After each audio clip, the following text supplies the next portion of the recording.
now you're even buying and acquiring businesses, and basically it's an investment firm, HoriZen Capital, that invests and acquires in software as a service companies, and so essentially you're both acquiring them and help them grow by providing the skills set and experience that you and the team have obviously built up over the years. So tell us about how HoriZen Capital started.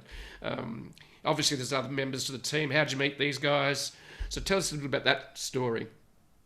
Yeah, so it's funny. I have a partner now, Pierre. He's a partner at HoriZen Capital. He started off, we just hired him on as a contractor to work on, I think, some due diligence and looking at a deal, doing some M&A on a company we were looking at.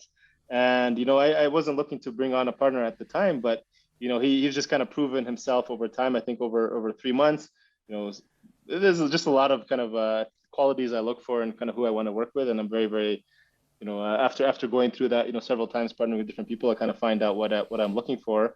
And, I guess he's kind of earned his spot in the place. And now we've grown to about, I think, we're about eight people kind of full time on the team.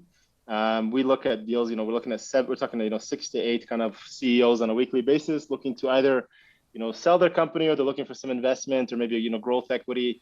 And we come in as a growth partner and help them accelerate the growth. So initially we started off, doing full acquisition, or at least 51% control, as you mentioned, yes, control.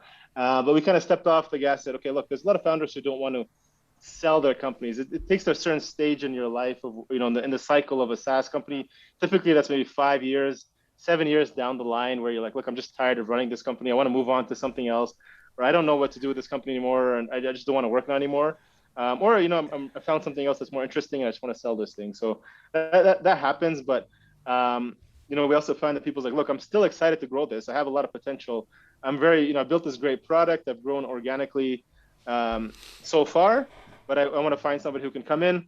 Let's help you really, focus on the marketing, the growth. Let's build a playbook, apply our playbook. And then, once we get to a nice stage, maybe we can go out and raise some extra capital and then add fuel to the fire, further. So, right now our investment thesis, B2B SaaS companies, North America, Europe, we're pretty, as long, even this, we're working with a company in India right now. So and then we actually did one deal in Brazil. So we're pretty kind of open to where we do deals. Minimum threshold, yes, at least 500K in ARR, as you mentioned. Less than 5% churn. LTV typically at least 1,500. We like the self-serve model, the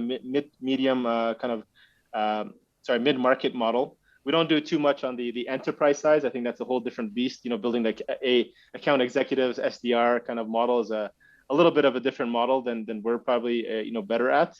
And then we speak to founders if they're looking to sell. We look at evaluation. That's usually the biggest I think gap in the conversation that'll end the conversation quickly. Is there's always people higher expectations in terms of what they're valuing their company, and the biggest difference is because a lot of people are listening to what's going on. They're seeing VC valuations, and they're always like comparing that to acquisition or growth equity, which is probably not a fair way to do it, because VCs are looking at minimum. If you're not doing a list 100% year over year, they're probably not that interested. We're looking at companies doing 10%, 20%, maybe they're flatline, maybe even 30% year over year. That's fine. Nothing hockey stick level growth, but we'll come in and help accelerate that, but maybe just with where you weren't able to take it. So if you go to a VC, that yes, of course they're going to give you a lot higher valuation because you're growing super quickly.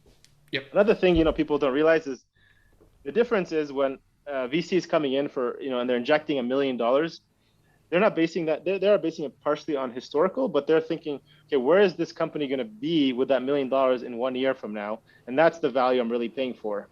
Whereas we're just looking at, okay, look, historically, for the last year, this is what you've been doing, and this is what your value is based on, okay? Because what it is today, not on the future. So that's a little bit different in how we approach it.